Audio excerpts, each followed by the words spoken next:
रामकृष्ण हरी. देवशयनी एकादशी आत्ता 1 आणि या 2 तारखेला एक सुवर्णयोग साधण्यासारखी ही एकादश आहे. याच्यामध्ये या एकादशीला देव उठणी एकादशी असं म्हटलं जातं. आणि या दिवशी देव जे चातुर्मासाच्या अगोदर म्हणजे देवशयनीला देव भगवान महाविष्णू योग निद्रेत गेलेले असतात. आणि या 4 महिन्याच्या कालावधीच्या नंतर आता देव उठणी एकादशी दिवशी ते जागृत होत असतात. एवना वैष्णवजन त्यांना जाग करण्याचा प्रयत्न करत असतात. आणि या प्रकृतीचं कल्याण करण्यासाठी, या विश्वाचं कल्याण करण्यासाठी वैष्णव भक्तजन किंवा वारकरी संप्रदाय भक्तजन किंवा अन्य सर्व काही भक्तजन हे या देवाची आराधना या दिवशी करत असतात. पण या एकादशीला एक विशेष महत्त्वपूर्ण असा योग आलेला आहे.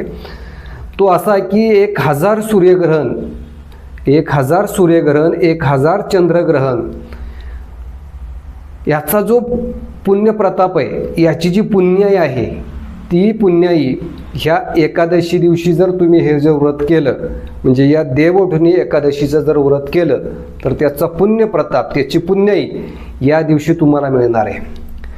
असा हा सुवर्ण योग या दिवशी आलेला आहे. या दिवशी म्हणजे दशमी, एकादशी आणि द्वादशी या तिन्हीचा संयोग धरून स्त्री पुरुषा एकादशी अशी हा सुवर्ण योग या ठिकाणी जमलेला आहे.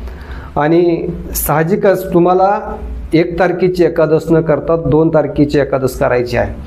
कारण की दशमी दिवशी आपण एकादश साजरी करत नाही, म्हणून 2 तारखेची एकादश ती आपल्याला साजरी करायची आहे. असा हा या सुवर्ण योग संधीचा तुम्ही फायदा करून घ्या.